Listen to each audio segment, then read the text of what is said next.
ശബരിമലയിലെ സ്വർണം വീട്ടിലെത്തിയതെങ്ങനെ? ജയറാം പത്മവ്യൂഹത്തിൽ. ശബരിമലയിലെ പൊന്നിൻ ചിങ്ങൊളിയിൽ കണ്ണുവെച്ചവർ ആരൊക്കെയാണ്?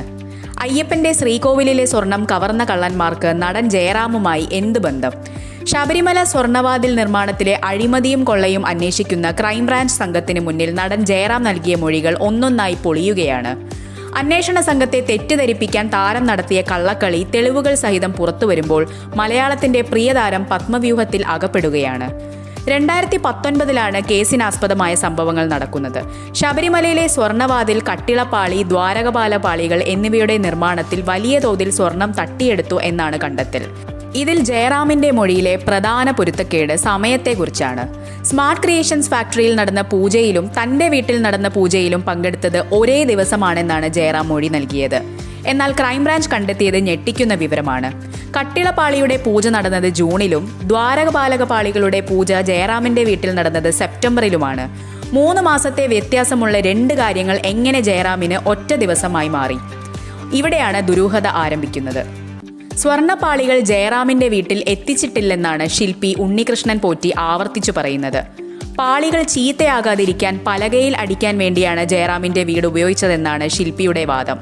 എന്നാൽ ജയറാമിന്റെ വീട്ടിൽ സ്വർണപ്പാളികൾ നിരത്തിവെച്ച് പൂജ നടത്തുന്ന ദൃശ്യങ്ങൾ ഇപ്പോൾ പുറത്തു വന്നിട്ടുണ്ട്. സ്മാർട്ട് ക്രിയേഷൻസിൽ കട്ടിളപ്പാളിയുടെ പൂജ നടക്കുമ്പോൾ ശബരിമലയിൽ നിന്ന് ദ്വാരകപാലക പാളികൾ ഇളക്കി മാറ്റിയിട്ട് പോലുമില്ലായിരുന്നു. ഇല്ലാത്ത പാളികൾ എങ്ങനെ ജയറാമിന്റെ വീട്ടിൽ പൂജയ്ക്കെത്തും? അതോ ശബരിമലയിൽ നിന്ന് ആരും അറിയാതെ സ്വർണം കടത്തിയോ? അന്വേഷണ സംഘത്തിന്റെ ചോദ്യങ്ങൾക്ക് മുന്നിൽ താരം വിയർക്കുകയാണ്. ശബരിമല പോലുള്ള ആ പുണ്യസ്ഥലത്തെ ആചാരങ്ങളുമായി ബന്ധപ്പെട്ട വസ്തുക്കൾ ഒരു സ്വകാര്യ വ്യക്തിയുടെ വീട്ടിലെത്തിച്ച് പൂജ നടത്തിയത് തന്നെ വലിയ നിയമലംഘനമാണ്. ഇതിനു പിന്നിൽ സ്വർണം കടത്താനുള്ള ഗൂഢാലോചനയുണ്ടോ എന്നാണ് ക്രൈംബ്രാഞ്ച് പരിശോധിക്കുന്നത്.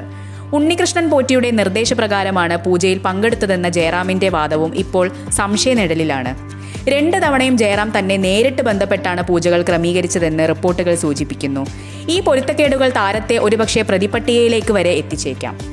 മലയാളികളുടെ സ്വകാര്യ അഹങ്കാരമായ നടൻ ശബരിമലയിലെ സ്വർണ്ണക്കൊള്ളയിൽ അറിഞ്ഞോ അറിയാതെയോ പങ്കാളിയായോ? അന്വേഷണ സംഘത്തിന്റെ അടുത്ത നീക്കം നിർണായകമാണ്.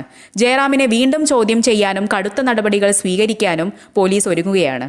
സത്യം പുറത്തും വരും വരെ ഈ പത്മവ്യൂഹത്തിൽ നിന്ന് ജയറാമിന് രക്ഷപ്പെടാനാകില്ല.